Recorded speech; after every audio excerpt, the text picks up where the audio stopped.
Hello, glad to see you on my channel. I really value it. And today I want to share with you a wonderful story. It's a dramatic story that will come as a total shock to everybody. It is a really amazing story. So enjoy watching it. There was a ringing silence in the operating room.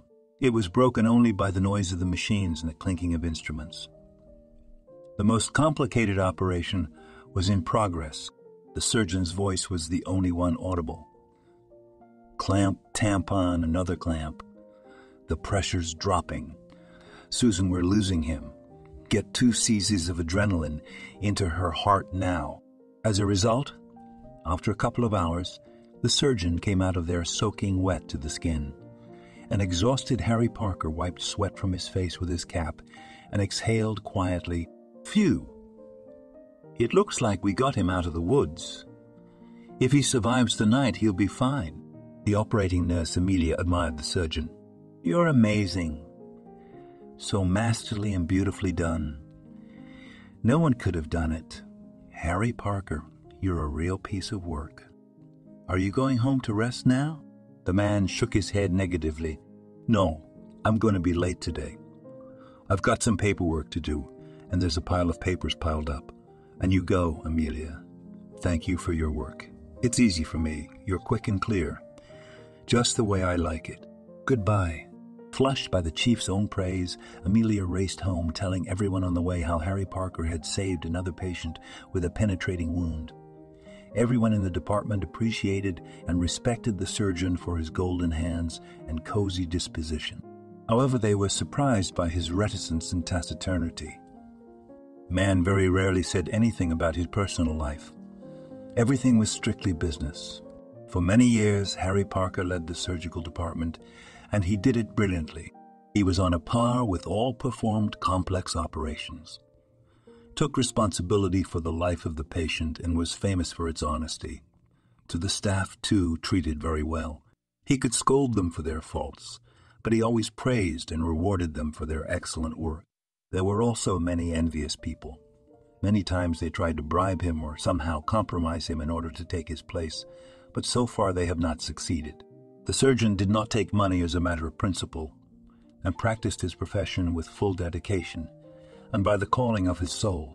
But it did not occur to his colleagues that the surgeon worked till night, not only because he loved his profession so much, but simply because he did not want to go to an empty apartment. Sadness and sad memories immediately set in. Tonight, after such a hard shift, Harry hoped to sleep it off, exhausted. But no sooner had he had supper and gone to sleep than he had another nightmare from his childhood. The twisted face of his drunken stepfather, hovering over him with a belt in his hands, and himself, a little 9-year-old child who was crying, covering his arms and begging him not to be touched. The surgeon woke up in a cold sweat, looked at his watch. It was 2:30 a.m. He cursed, staggered barefoot to the kitchen, brewed strong tea, and began to drink it slowly, going over in his head his unhappy childhood and life in general. His father died when Harry was born, and he didn't remember him at all. His mother raised him alone, and when he was 3 years old, she got together with a man. His name was Michael. He worked at a construction site. He made good money, and his mother was better off financially. But he would periodically go on a binge. Stepfather was already disliked by his stepson and treated him very poorly. And when he drank, he turned into an animal, angry and aggressive. Harry remembered Michael chasing him to the store for vodka, threatening to whip him with a belt if he refused, calling him a stranger's brat and cracking him left and right. My mother, of course, tried to protect her son, but then she suffered too. The woman had worked as a nurse all her life and was a professional in her field, so she took the stepfather out of booze at home more than once. Little Harry many times asked her to leave the family tyrant. Clara herself understood that this man is not the best option for life together, and the fact that the roommate abuses the child. This is not the case, and she had almost decided on such a step, but then she got pregnant. The term was decent. It was too late to have an abortion, and Marina definitely could not handle 2 children on her own. Henry was born into the family, and the situation became even more heated. Now the stepfather was even more abusive to the stepson, considering him an outsider. After all, now there was a real son.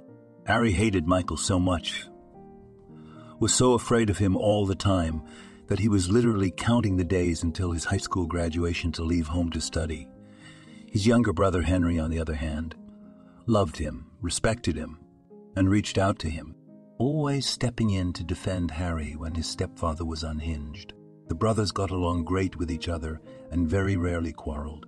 Harry took care of Henry, protected him from the older boys, and instilled in him as best he could the normal human qualities: love for others, compassion, support.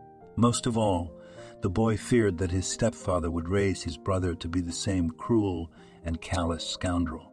Since childhood, Harry had dreamed of becoming a doctor like his mother. He simply raved about the profession. He'd been reading textbooks on anatomy and other diseases, and after graduation declared that he would go to medical school. My mother and brother were only happy and supported his endeavors. Wished him luck, but my stepfather was furious. He yelled so much that the veins in his neck swelled up. "Have you lost your mind? I guess I didn't whip you enough when you were a kid.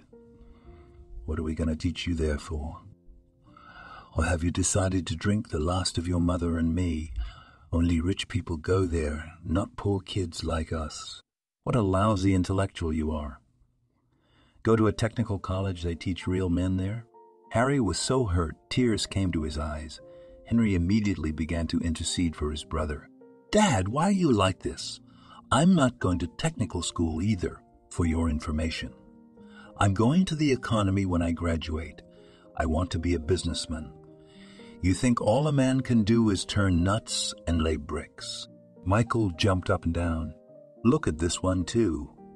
You're both a pain in the ass, you back-stabbing bastards. I'd kill you, Clara. It's your fault. You spoiled them both. You know, they defy your father. I support you all. You're nothing without me. Understand?" That was when Harry couldn't take it anymore. The usually quiet and calm, he clenched his fists and went after his stepfather for the first time in his life. He answered him harshly, looking him straight in the eye. "I hate you, understand? You know I don't want anything from you. I'll go out on my own, and I'll take my brother with me. And don't you dare touch my mother. You've already ruined her life. I wish I could go away and never see you again." So we said goodbye, and Harry left to enroll. He was very nervous and worried because his family had no money and no connections. But to everyone's surprise, he immediately passed the competition, as he passed the entrance exams with flying colors. He chose surgery. He chose consciously. It seemed to him that here's the cutting edge of the battle for human life, because to save lives, a good cause, and you have to admit that he was right. Yes, and the character disposes, the guy was assiduous, meticulous, and very responsible. All the years of his studies, Harry was the best in the course. His teachers always set him as an example, as if he wanted to prove to himself and his invisible stepfather that he could. He would become a specialist. He would achieve his vocation and respect by honest work. Harry met his future wife, Susan, while in graduate school. She, too, was a nurse, a hospital nurse. They perfectly understood the pros and cons of their difficult profession, did not nag each other for frequent duty, and tried to appreciate every minute spent together. They began to live in the family dormitory first, took Henry with them. He had just entered the university and looked after him. Harry was more comfortable that way. His brother never graduated, but he opened his own business. He had had an entrepreneurial streak since childhood. At first he was shuttling and speculating on small things, like everyone else, and then he got untwisted and started producing plastic windows. Because in those days, it was a novelty for most people. Things got going. Henry bought himself a one-bedroom and helped Harry pay the mortgage on his apartment. Susan, Harry's wife, was just carrying the baby. Nothing foretold trouble. The pregnancy went perfectly. The birth began on time. Harry quietly waited for the birth of his spouse. But time passed, and the doctors did not come out. Then began an incomprehensible bustle and rush. Terrified, Harry ran into the delivery room. What he saw shocked him. Susan showed absolutely no signs of life. Her lips were blue and her arms dangled limply downward. The surgeon had personally tried to resuscitate his wife. He had fought for her life to the last, but all was in vain. The young woman's heart had stopped. It was as if he had become insane and refused to believe the terrible reality. He was dragged by force away from his wife's dead body, which he kept trying to revive. As it turned out later, Susan had had heart problems since childhood and was absolutely not allowed to get pregnant. But she wanted to have a baby and be a mother so much that she hid the diagnosis from her husband. She was well aware that Harry would be against the risk, so Harry was left a widower with an infant son in his arms. I guess it was just taking care of the baby and the sea of work that kept him from going crazy. He simply forbade himself from melting down, though he wanted to howl and climb the wall from longing for Susan. His son was named Tyler, and he kissed those chubby cheeks, looked into those big gray eyes, and tears rolled down his face. How much he looked like Susan. The boy had an interesting, conspicuous birthmark on his neck like a heart. There was no mistaking it. Harry asked an elderly woman, Patricia Warner, to come from the village. He had known her well since he was a child, for she had partly babysat for him from time to time. The man could trust his son only to her, no one else. The old woman gladly agreed, and for a year she tended to the baby while Harry was on duty. But then she fell ill, and her age was advanced.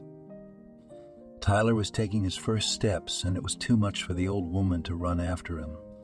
Harry, of course, was very upset and began to look for a new nanny.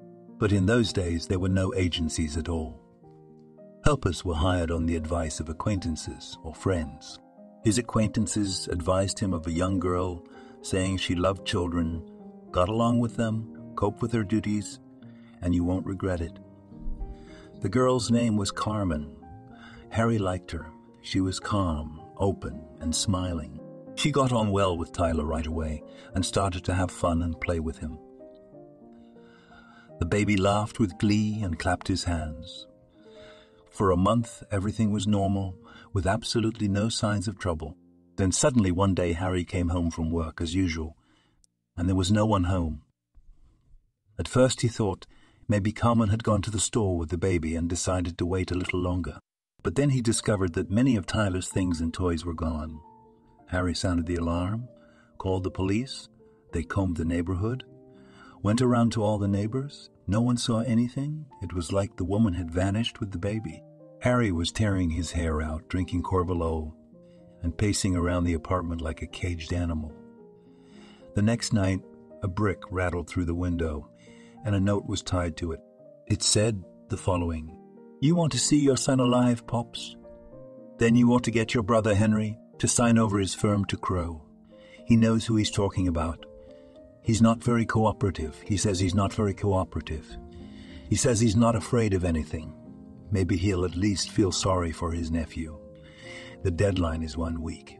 If you don't meet the deadline, you'll never see your son alive again. Don't look for us. We'll contact you ourselves and tell you where to pick up the boy." Pasha was shaking like a fever, and the first thing he did was to call Henry, for there were no secrets between the brothers, and in a hoarse voice he almost shouted, "Come right away. I'm begging you. They sent a note. Tyler's alive." My brother dropped everything and came running 10 minutes later. He knew, of course, that Tyler had been kidnapped, and he was terribly worried about him. He genuinely wondered where and why that crazy babysitter had taken the child. He even had thoughts that maybe the woman could not have children and she decided to take someone else's baby. Maybe she went crazy. "What do you think?" Harry handed him the note and pointed to the broken window. Henry read the whole thing, clenched his fists, and muttered, "Bastards, you bastards. Nothing is sacred. They couldn't intimidate me, so they took on my nephew. Crow, the local criminal mastermind, is a raider. They've been harassing and intimidating me for 3 months now, and I do not agree in any way. You know, Why should I give them my company? This is my baby. I put so much effort and health into its development. Apparently, they sent the nanny too. I told you she was too young to be a nanny. I didn't like Carmen right away. Harry, it's all my fault. I got Tyler kidnapped. I'll sign it tomorrow. Let them choke on it. The bastards. The money's dust. We'll make more. But Tyler's life is serious. We can't let anything happen to the baby. Harry sat on the floor, rocking from side to side with his arms around his head. He didn't know what to do, so he said, "Wait.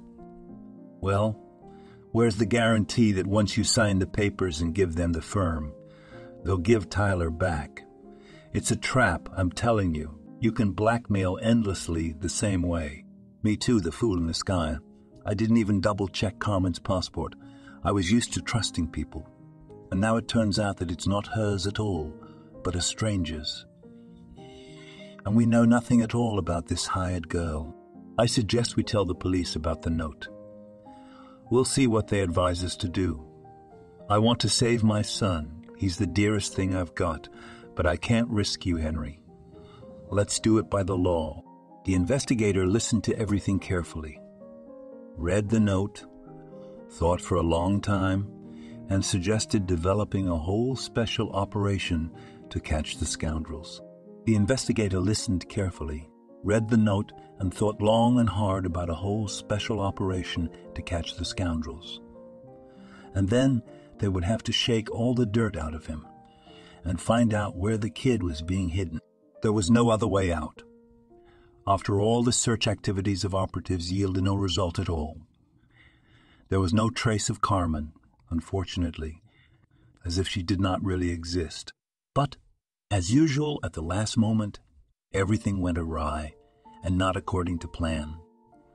Raven smelled something and did not come to the deal. And then a rumor swept through town that the scoundrel had been killed in a showdown between bandits.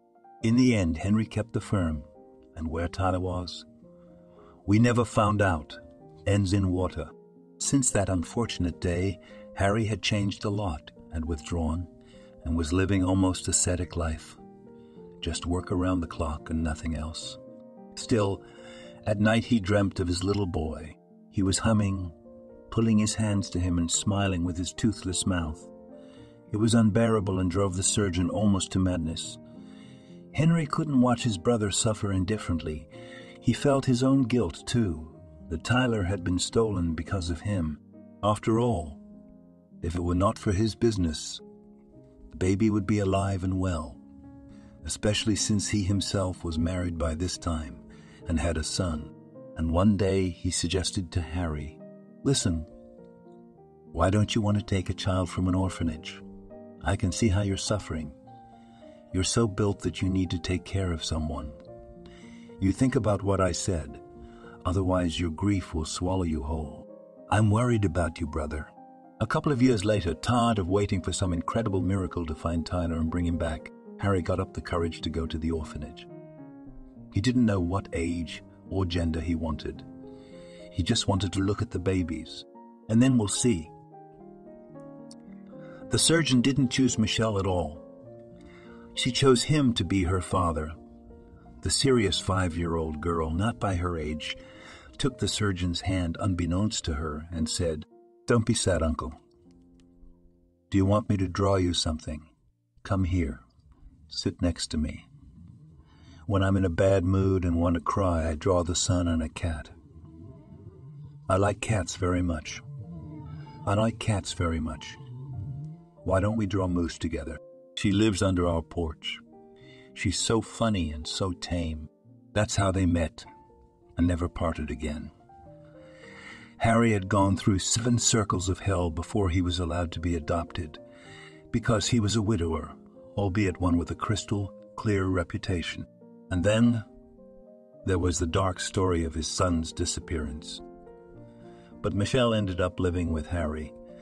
She didn't call him Daddy right away, and Harry didn't know how to approach the girl at first. You could say that they first became friends, and a year later they became the closest people in the world.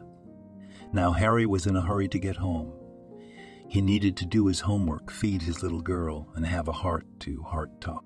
Time flew by, and now his little girl, Michelle, was 19. From a red-headed, inconspicuous snub nose girl, she turned into a tall, statuesque beauty with a mop of beautiful golden hair with iridescence. She'd finished medical school, but she'd fallen in love very early. Adam was 7 years older than her and worked as an ambulance driver. As a result, Michelle was already living separately with Adam. Not only was she pregnant by him, at first Harry was shocked. How could it be? It's too early. She's still young. But then he remembered himself and was relieved. He did not interfere and break the union of loving hearts. He would help the young family, babysit his grandchild.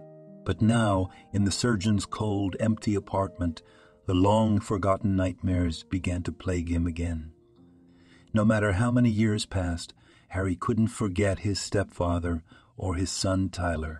He had tried so many sedatives and psychologists, but to no avail. Brother Henry was always grumbling that he had buried himself too early, that he needed to find a woman and start a family. 45 wasn't an old man. Harry sighed.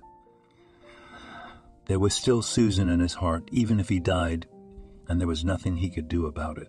There were a lot of female colleagues around him at work, and some of them wouldn't have minded if the manager had paid attention to them. But it was as if he didn't notice the female sex at all. He communicated peacefully and amicably, but no more than that. Over the years, all used to it and put up with this strange surgeon. Apparently, it was his fate to be alone. The next morning, Harry Parker woke up completely shaken up, having not slept half the night. It hadn't been an easy shift either. But most importantly, he couldn't understand why he had a constant feeling of anxiety inside, as if something bad was about to happen, although there were no objective reasons for that. Toward evening, when all the current examinations and surgeries were finished, the surgeon sat in the resident's room and drank tea with molasses, slowly coming to his senses. Suddenly his phone rang. An unfamiliar number popped up on the screen. But Michelle was crying on the phone, and she was trying to explain something to him. "Daddy, I've been robbed and beaten. I'm coming to you. I'm almost at the hospital. Will you meet me?" I asked a passerby for his phone, but all I can remember is your number. God, I'm so scared. Frightened Harry Parker gibbered. "Wait, are you all right? Are you hurt?" "I'm coming. Don't worry, I'm right here." 10 minutes later, he met the frightened daughter on the porch and took her to him. The girl sobbed inconsolably, and he cradled her in his arms and stroked her head like a baby. The frightened nurses just looked at each other, not understanding what had happened. They immediately called the police and documented the beating. The girl said the following: "Can you believe it? I was just on my way from the supermarket. Adam was on shift, out on the road. I decided to take a shortcut because, you see, the weather was bad. All of a sudden, these 3 guys jumped out of the alley and came at me. At first, I was stunned with shock. My legs couldn't move. I froze, and that was it. They took away my bag, ripped off my earrings, took off my wedding ring by force, and I thought they were going to tear off my finger. But that wasn't all. Then they pinned me against the wall and wanted to rape me too. I was so scared, Daddy. I started screaming and screaming. I yelled that I was pregnant. I begged them not to touch me, but they just laughed angrily. Then one of them slapped me in the face a few times, telling me to be quiet. Thank God some guy came running at the noise, and they started fighting, and I dodged and ran to you as fast as I could." Harry Parker was indignant. "Those bastards. Damn bastards. It's all right, the police will be here soon. Maybe they'll find the bastards on the trail. Come here, my little one. Does your stomach hurt? Is the baby all right? I'll give you some sedative drops." Soon the police arrived. Michelle gave her statement, described the appearance of the robbers, and the squad left for the same place to try to comb the area and find the bandits on hot footprint. They wanted to take Michelle with them in case she identified someone, but Harry Parker explained that his daughter was pregnant and had been through so much, and he persuaded the patrolman not to do it. When the police left, Harry got Adam on the phone. The frightened fiancé got off the phone and arrived immediately. He hugged Michelle, began to comfort her. Then he tried to go and find the bride's abusers himself to deal with them. Barely talked him out of his fever, and they went home together in a cab. Harry Parker's shift was nearing its end when an ambulance in the same patrol car pulled up to the hospital with lights flashing. Did they really find it? So quickly? Wow, the doctor thought to himself. There was a young boy on a gurney. He was unconscious and breathing heavily. His shirt was torn and there was a brown stain on the side of his heart. All in all, you could tell by his appearance that he was probably a drifter. He looked very unkempt. An agitated policeman reported to the surgeon. Here, we caught one of the attackers at the scene of the crime. But he can't testify yet. His accomplices stabbed him in the heart. Apparently, they didn't share the loot. You, sir, will have to operate on your daughter's abuser. That's the way it is. After all, it's the only chance to find out what really happened. And about his friends, too. Harry Parker clenched his fists and gritted his teeth, his passions boiling inside him.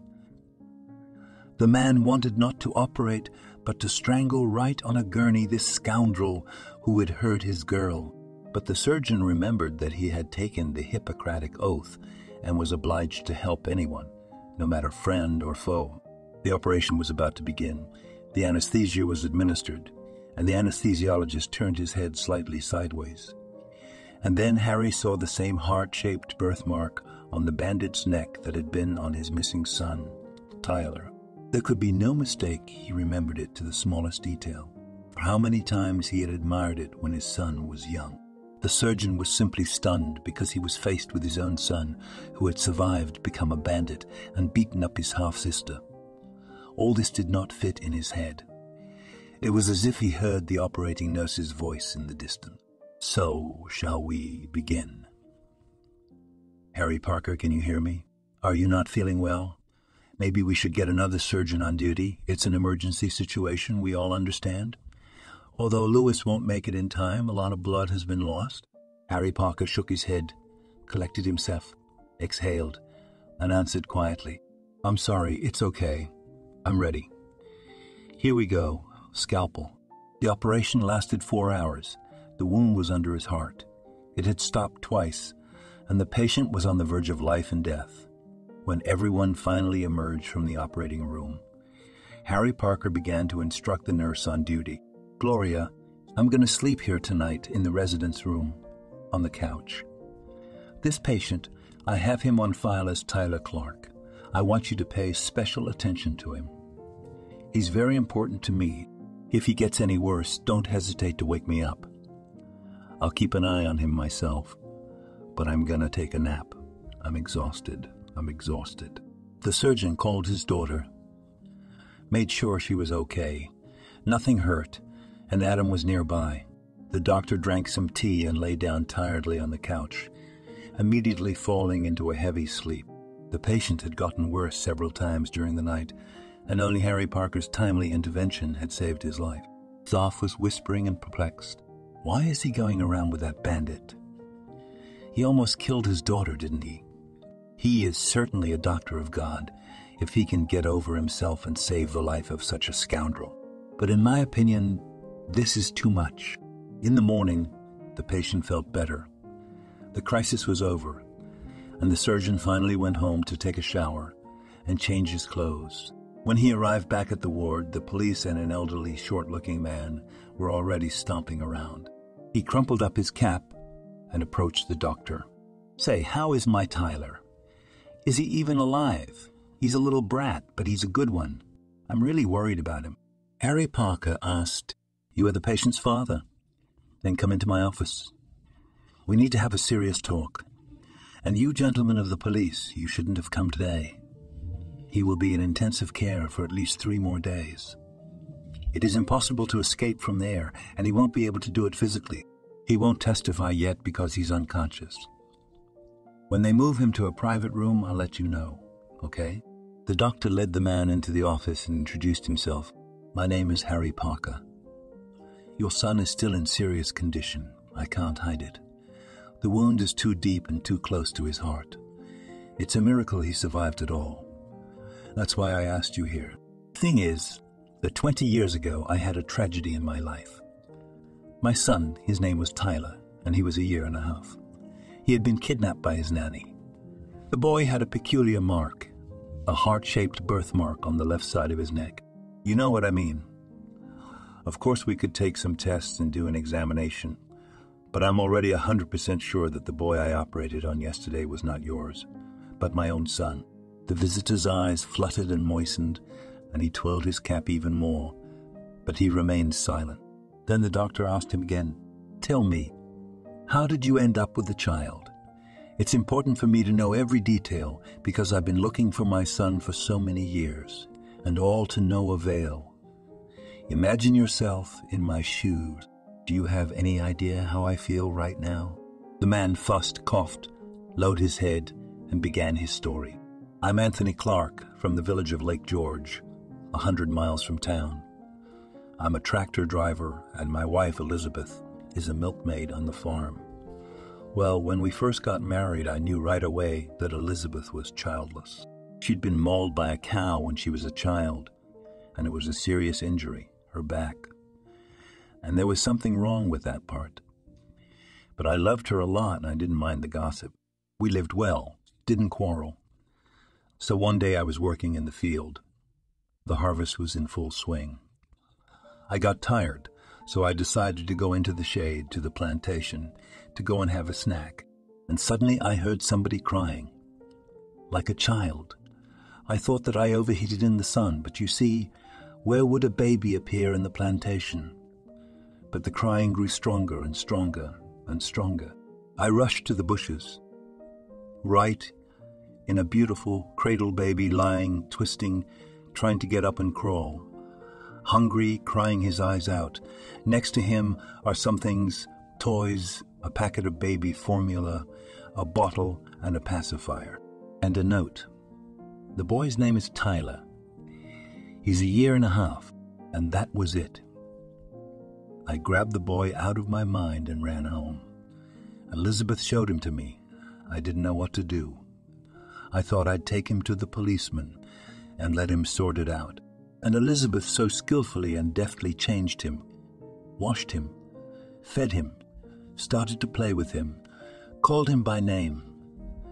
The little boy stretched out his arms to her, smiling. She took him in her arms, kissed him, cradled him, and pleaded, "Anthony, don't give Tyler away, I beg of you. I've dreamed of children for so many years. I've cried my tears, I've cried my tears, I've cursed my disability. And then I got the gift of fate.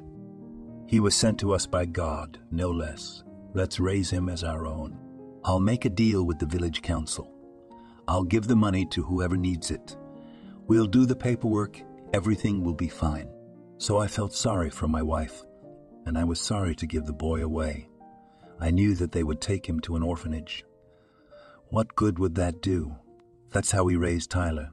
Don't think about it. We loved him, pampered him. My wife couldn't get enough of him. He got good grades, straight A's. Except Tyler's got a temper. Stubborn as a bull. If he thought of something, he'd never change his mind. Harry Parker couldn't stand it and said in a sulk, "Listen to you. It's all fine and dandy. Then how is it that Tyler became a bandit? Tell me something. I mean, he robbed and tried to rape my my stepdaughter Michelle last night. He was caught by the police at the scene of the crime with a knife wound. Apparently, they didn't share the loot. And my daughter's pregnant too. Do you have any idea what the poor girl went through? She miraculously managed to escape from clutches of the scoundrels." Anthony waved his hands and began to baptize. "There must be some mistake. I swear, Tyler couldn't. He wouldn't hurt a fly. He used to bring all the dogs and cats home when he was a kid, cure them and put them in foster homes. We had a big fight, though. When he finished school, he decided to go to the city to earn money. He did not like the countryside. He thought it was dirty, and there were no prospects for young people. And I persuaded him to go and study to be a veterinarian, and then you will work on our farm, treating the cows. The salary is good, the work is honorable. No way. He got mad, shouting, I don't give a damn about your farm. I don't give a damn about your farm. I don't want to work there all my life. I'll find a clean job in the capital. I'll get back on my feet. You'll see. My mother burst into tears, and then I too. The old fool banged my fist on the table and said, If your parents don't tell you what to do and you're so smart, here's God for you, and here's the threshold. Just so you know, I won't let you go back. You'll be in trouble in your capital. Who needs you there without relatives and support, you village idiot? That's how we said goodbye. We gave him money. We spent all we had on the train, and we haven't seen him since. He called his mother once every 3 months, said he was fine, working, and then hung up. My wife was exhausted, crying her eyes out. And I know he's not telling the truth. He never came to visit me. He never told me where he was working. He did not invite me to visit him. And yesterday the police called and said that my son had been wounded and was suspected of a crime. Elizabeth also wanted to go, but I did not let her go. And I did not let her go. I think I'll look into it myself first, and there's no one to leave the farm on. Tyler might have done something stupid. I don't know, but God forbid he should rape. I'll never believe it. 3 days passed. Tyler finally regained consciousness and was transferred from the IQ to a regular room. Immediately, the police rushed in, started questioning the boy, and again the surgeon didn't have time to talk to his son. He only took his blood and gave his own. The result was expected, 100% family. No matter how much the police harassed the young man, he refused and stood his ground. It wasn't my fault.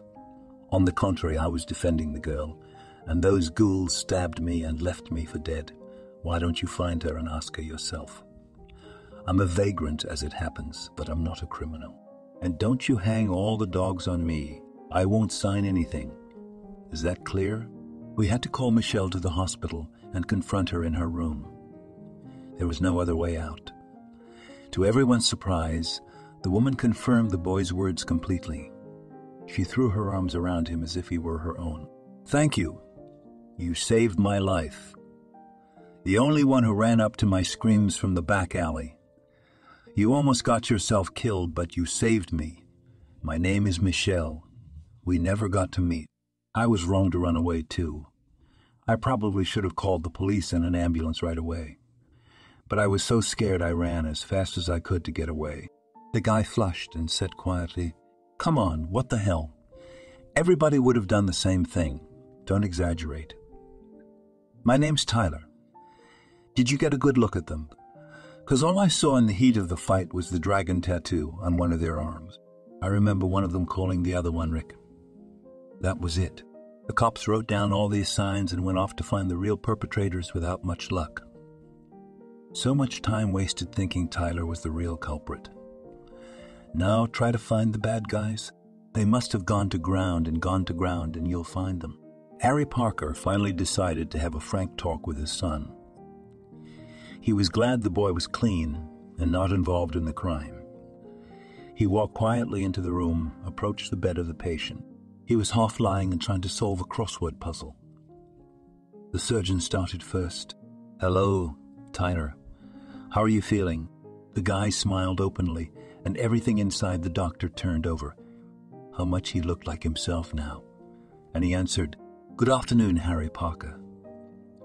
It still hurts a lot when I inhale, but it's okay, it's bearable. Thank you for saving my life. Otherwise, I'd be in heaven. The doctor sat down on the edge of the bed. Tyler, I need to talk to you seriously. May I? The guy immediately waved his hands. If this is about your daughter, Michelle, it's not me. I've told everyone 100 times. I swear on everything. She confirmed it herself. I, on the contrary, heard the screams and ran to save her. So don't think I'm not some scumbag. I hate scum like that myself. You know, the three of us attacking a defenseless girl. Harry smiled. I know everything. Don't worry. Michelle told me everything. Thank you for coming to my aid in time and even risking your life for her. That's not what I mean. I don't even know where to begin. You see, 20 years ago, I too had a normal family. Only Susan's wife died in childbirth, so I started raising my son on my own. The boy's name was Tyler. He had a birthmark on his neck just like yours. I hired a nanny, a young girl, to take care of the baby and work. My brother-in-law, Henry, was in the plastic window business, so the competition couldn't get to him. So they decided to steal my son to make my brother more cooperative. I came home, no babysitter, no kid. Then a lot of things happened. There were gang warfare, police investigations, and searches. But my son was never found. I almost went crazy with grief, losing both my wife and my son at the same time. You wouldn't wish that on an enemy. 2 years later, I adopted Michelle from the orphanage, raised her and loved her as my own. She was the one who helped me through the pain of loss. Honestly, I no longer thought that I would ever find my son. I accepted the fact that he must have been killed back then. And then when they brought you in for surgery, and I saw the birthmark on your neck, you can't imagine what was going on with me. I knew you were my son, Tyler, okay? That's why I fought for your life to the last moment. Your heart stopped twice during surgery, but I couldn't let you die. So I started it up again and again. I prayed to God to keep you alive. And to make sure I was right, I took your blood and gave mine. Here are the results. See for yourself. Tyler opened his mouth as he listened to the whole thing. It was like watching a movie. Everything is so interesting and twisted. He reread the result 100 times and was just in shock. His head was all mixed up. What about his parents? Where did they get it from? The guy asked dumbfoundedly. Wow, but I still don't get it. How did I end up in the countryside? Why did I grow up there? Harry continued.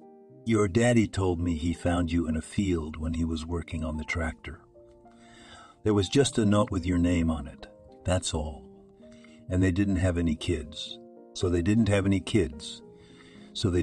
you to an orphanage. They kept you. They loved you and raised you. I think that when the criminal mastermind who planned the kidnapping was killed and the gang realized that the plan had failed, they simply didn't need you. So they probably had the babysitter take you out. And she couldn't. She didn't dare take the sin. So she took you out into the fields and left you there. That's the way it is, Tyler. Now you tell me, how come you're a vagrant when your parents are alive and well? You're a young kid. How could you do that? Why did you sink? They're going crazy, they're worried, aren't you? The boy lowered his head and felt terribly ashamed.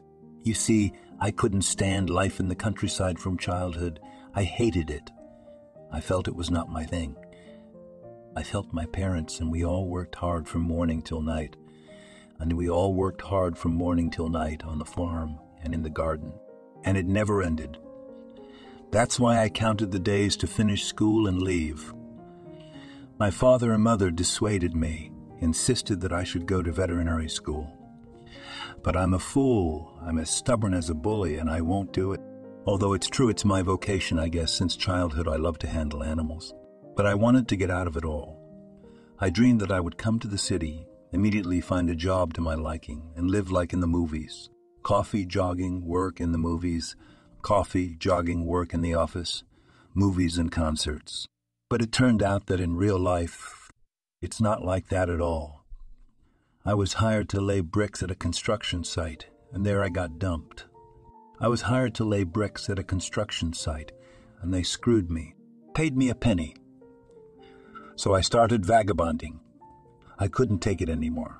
I thought about going home. I was ashamed. What should I tell my parents? That I was a total loser and a loser? I've got an abandoned house and I'm living there. I know it's no good. And it's basically all my fault. It's my stupid temper. Only now, after your story, I understand why I was always so attracted to medicine. I really wish I'd listened to my father and become a veterinarian. Tears welled up in Harry Parker's eyes as the stubborn boy looked just like him in his youth. He just as proudly slammed the door and walked out on his obnoxious stepfather. Tyler was just unlucky, that's all. The man said quietly, "I know it's been a long time, and you think of Anthony and Elizabeth as family, and that's normal. But let me give you a fatherly hug too, son. I've waited so many years for this." They hugged each other and both cried in an excess of emotion. Tyler had no idea how he was going to live it all. "Well, what about me? Where do I go now? I don't understand anything." Harry said sternly, "I'm not forcing you to make a choice. To leave your parents, it's stupid and nobody needs it. But I think you need to get smart. As soon as you're discharged, we'll go to the veterinary academy. I'll make arrangements. You'll live with me. The apartment's empty anyway. And we'll visit your parents on weekends. You've already met your sister, and now you'll be friends with her fiancé, Adam. You're part of my family now, too, and a very important part. And it's no worse for you. Most people don't have one father, and you have two. Isn't that great?" Tyler shook his father's hand and said, "Thank you, Daddy. I promise I'll study hard, and I won't let you down. I'm really confused. Get my father, please. I need to apologize to him for everything and have a true heart talk. You won't be offended, will you?" The surgeon smiled. "On the contrary, it's the act of a grown man. I'm glad. He's coming in now." Anthony was very worried as he walked to his son's room. What would Tyler say to him now when he found out he wasn't theirs? Would he be even more offended or angry that he hadn't told the truth? Have we lost him forever? Elizabeth wouldn't get over it, for God's sake. Tyler looked at Anthony. So stumpy and a little awkward, wearing boots and a work jacket, he was also crumpling his cap with calloused, straining hands, and he didn't know how to start a conversation. The boy suddenly realized that he loved this man very much, and his mother too, for, in fact, they had given all their tenderness and affection for many years to the child, knowing that he was not their own, and not a word or a gesture did not give it away. On the contrary, they were always sincerely worried about him. His mother cried and cried, and he behaved like a pig. The boy stood up and called his father closer to him. "Daddy, forgive me, such a fool. You were right about everything, that I had to study and no one was waiting for me in the capital. And I didn't listen to anyone. And I didn't listen to anyone. And when I got burned, I was afraid to go home. I was ashamed to shame you. Though to be honest, I missed you guys so much." Anthony was so moved and happy that he immediately grabbed his son in his arm and gave him a big fatherly hug. Then he wiped away a tear with his cap and said, "What the hell? I'm good too. I got angry the other day. I said too much to you. Your mother and I were so worried about you. We wondered what you were up to. Where are you now? What are we all going to do now? Harry Parker happens to be your real father. Oh boy. Anyway, don't forget me and your mom. Come and see us. You're always welcome." Tyler replied seriously. Harry Parker said he would make a deal and get me a job at the vet academy. He wants me to live with him, too. He's right, no more fooling around. It's time to get smart. Do you mind? I'll come visit you and your mother on weekends. I'll introduce you to Michelle. Crazy Dad, just imagine that I unknowingly saved my half-sister from bandits. How could that happen? Anthony hustled and answered, Harry Parker is absolutely right. That's where I told you and your mother go to school. You don't have to go back to the countryside. There are so many animal clinics in the city. I really want you to get out into the world and become a human being. Though your mother and I are simple people, village people, we are not trained in science, but we love you very much, son, and wish only good things. Foster father and his son hugged each other wholeheartedly, and the man drove back to the village, hurrying to make his wife happy and tell her such important news. The police managed to find the sketch of the bandits. Another episode helped. First, they found Michelle's purse, which the scoundrels simply dumped in a nearby alley, and the local conscientious janitor took it to the precinct. It had the fingerprints of the ringleader, with the alias Rick on it. The bandits really settled down for a while, but the money raised from the sale of stolen gold and phones quickly ran out, and they went back to work. And since cases of attacks on women have become more frequent, the police developed a whole scheme. Especially for a walk on the same evening route, sent trained female employees under the guise of women rushing from work. That is how the rascals were caught. They tried to take the bag and remove the earrings from the employee. But she dashingly gave them a beating, twisted them up, and called for backup over the radio. Michelle identified all three, and now the youths were facing a decent sentence. The girl was glad they had been caught and would not be able to hurt anyone else. Tyler recovered and entered the veterinary academy on the first try. Harry Parker put his son up at his place, for in fact, and rightfully so, it was his apartment too. The man dressed up his son, bought him everything he needed to study, and now, in the evenings, they began to talk a lot and get to know each other better. It turned out that Tyler is left-handed and is an excellent drawer, and like Harry, loves war movies and fishing. Father and son couldn't get enough of talking. They were interested in each other, but they did not forget about their foster parents. And on the first weekend, the whole family decided to rush to the countryside. For Michelle, who had never been there, it was quite an adventure. Harry Parker and Tyler bought many gifts. A warm shawl for her mother to keep her warm on winter evenings, a power tool for her father, also a very useful thing, and Michelle baked a huge cake, and they went on their way. The villagers were unsuspecting. Elizabeth was weeding, and Anthony was just trying to ride a stubborn mare in the meadow when a neighbor, Aunt Darcy, yelled to the entire village, "Elizabeth! Anthony, there's a whole delegation from the city coming to visit you with your son, and you don't hear a thing in your vegetable garden." The elderly couple dropped everything and rushed to open the gate. Elizabeth was stunned to see so many guests at once, but most importantly, Tyler was running toward her with open arms. He was unrecognizable. Fancy parted haircut, jeans, and leather jacket. Expensive sneakers, a sight to behold. He hugged his mother and whispered to her, not embarrassed at all, "Hi, Mommy. I missed you so much. Honestly, I want you to meet everybody. This is Michelle, my stepsister. This is Adam, her fiancé. And this is Harry Parker, my own father, and the wonderful surgeon who saved my life." And turning to everyone solemnly said, "And this is Elizabeth Clark, my mother. She's the best."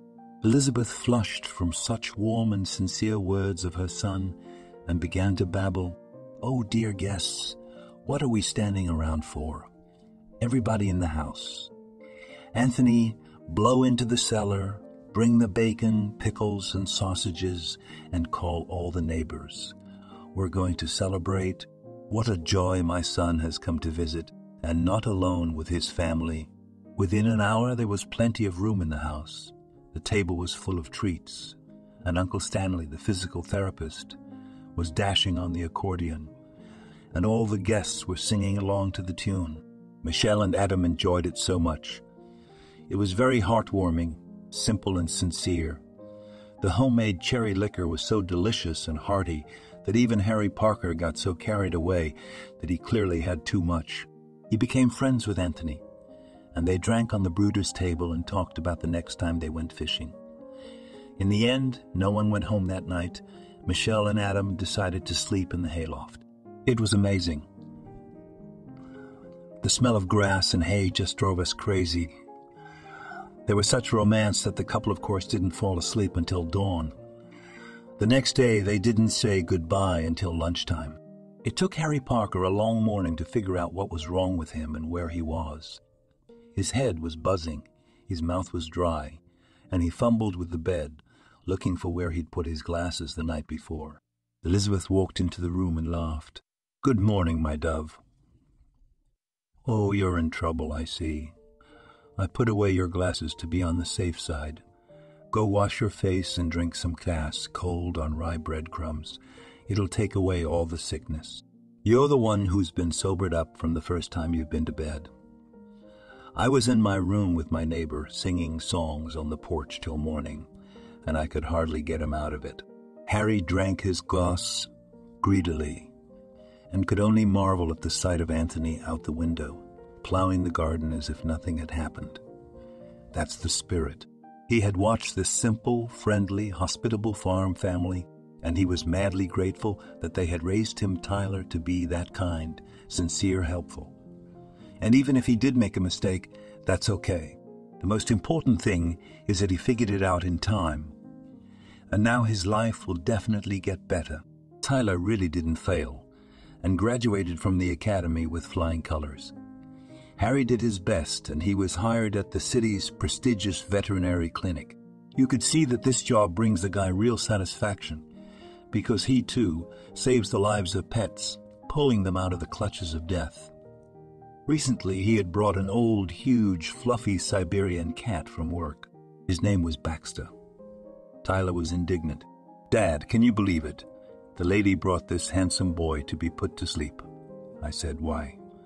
Why do you want to get rid of a pet?" And she declares to me, "I'm sick of him. He has a lot of hair, he sleeps all the time. He's not interesting. My granddaughter is asking for a puppy, and where should I put this one? Anyway, he has already outlived his time." I jumped up and down. I couldn't bring myself to put Baxter to sleep. It was as if he understood everything, and he didn't fight me. He didn't struggle. He just looked at me in a doomed look, and there were tears in his eyes. "Do you mind if he stays with us? And then I'll try to put him in good hands." Harry Parker nodded his head. "Let him live. There's no need to put him anywhere. We have the best possible good hands. He has suffered enough as it is. Very good cat, affectionate. Look how he caresses me. And people like this lady, and her granddaughter should be forbidden to have pets at all. This is not a toy, played with and threw away when bored. This is a living soul with its own characteristics. They also love and are offended and suffer. It is a great sin to hurt animals." Tyler hugged his father. "I'm glad you don't mind. I'm so sorry about Baxter, too. I hope he'll warm up to us at home. Michelle gave birth to a healthy baby boy on time, named Mason. Absolutely all family members doted on the baby and took turns trying to cuddle him at least a little. So the young mom immediately went back to college, and she started to finish her studies, and her mother-in-law was taking care of the baby. Tyler was invited to be Mason's godfather. It was a great joy and honor for the boy. Michelle's best friend, Natalie, was chosen as godmother. At first, the couple just became friends, but the more often they all met together at the godson's house, played with him, went for walks, the warmer and closer their relationship became. Natalie liked Tyler immediately, a tall, athletic guy, and even a veterinarian. Tyler, on the other hand, perceived her only as a friend at first. Fun-loving, jovial, always listening and supportive. The red-headed, unremarkable plump girl was not the boy's type, but the more they got to know each other, the better Tyler got to know her. He liked the fact that she genuinely loved children and animals. On weekends, Natalie happily and enthusiastically helped him take in furry rejects. And once she even saved a puppy from under the wheels of a passing car, risking her life. And the boy began to admire her, stopped noticing her fullness, and slowly fell in love, so that now he thought only about her. The guy's intentions were very serious, and soon he invited the girl and her mother to their house for dinner. It was tonight that Tyler wanted to arrange a surprise and ask the bride for her hand in marriage. Harry Parker was very excited because you could say it was a lookout, no matter how you looked at it. It was decided to invite Tyler's adoptive parents as well, so they wouldn't be offended and meet their son's fiancée too. And while we're at it, what about Michelle, Adam, and little Mason? And Harry Parker's brother Henry and his family weren't forgotten either. All in all, there were a lot of guests. The table was littered with delicious-smelling food, and everyone was waiting for Natalie and her mother to arrive. And when Natalie and her mother crossed the threshold of the apartment, everyone gasped. Harry Parker jumped up from his seat and hugged the woman like she was a good friend. He squeezed her and mumbled, "Catherine, it can't be." How many years, how many winters? And you haven't changed at all. You're still as charming as ever. So Natalie is your daughter. Oh my goodness. We've known each other 100 years. And soon we'll be relatives. I thought you lived in a different town. Susan and I saw you off on the train to your fiancé's. I remember exactly. The woman whispered, "That's a separate story for another time. It's just me and Natalie. That's how it is." What a meeting. I never would have recognized you on the street, Harry. Such a solid, respectable man. And Tyler. I can't believe he turned up. I remember that tragedy years ago. Yes. God works in mysterious ways. It turned out that Catherine and Harry had known each other since their youth. The woman had been Susan's best friend. And then she met her fiancé and went to live with him in another city. But it did not work out in the end. The family broke up, and she and her daughter Natalie returned home 5 years later. That's how they lived together. Throughout the evening, the old friends chattered away, reminiscing about their carefree youth, and rejoicing that, thanks to their children, they were meeting after all these years. When Tyler proposed to Natalie, everyone cried, especially the women. The girl was stunned. She clearly hadn't expected that. She was surprised and started crying and hanging on his neck. Everyone was raising their glasses, congratulating each other. There was an unimaginable noise and commotion, and only Cat Baxter nonchalantly slept on the chair, sometimes opening his eyes and disapprovingly looking at the noisy family stirring here. Do not give to sleep. Harry Parker had been looking at Catherine all evening. For the first time in so many years of a widower's life, she was the first to touch his hardened bachelor soul. The graceful twist of her neck, the strand of hair carelessly tucked behind her ear, the sweet, pleasant smile and radiant, as in his youth, blue eyes, all this caused an incomprehensible excitement and awe in his soul. Henry noticed this and whispered to him, "Brother, have you decided to fall in love at your old age too? You can't take your eyes off Catherine, can you? You can't fool me. I've never seen anything like it before." "Way to go." Harry was embarrassed and even blushed and muttered, "Don't make it up. Just an old acquaintance and a very good woman." But then he looked at Catherine again, smiled blissfully, raised a shot of cognac and said to Henry, "And who knows? Maybe it will work out. What the hell? Let's drink to that. And to Tyler and Natalie, it'll make a good couple." Harry was perfectly happy. He no longer had the heartache, suffering, and oppressive loneliness that was eating away at his insides. He was now the center of a large and close-knit family. His children and grandchildren were there to fill his life with emotion, care, and love.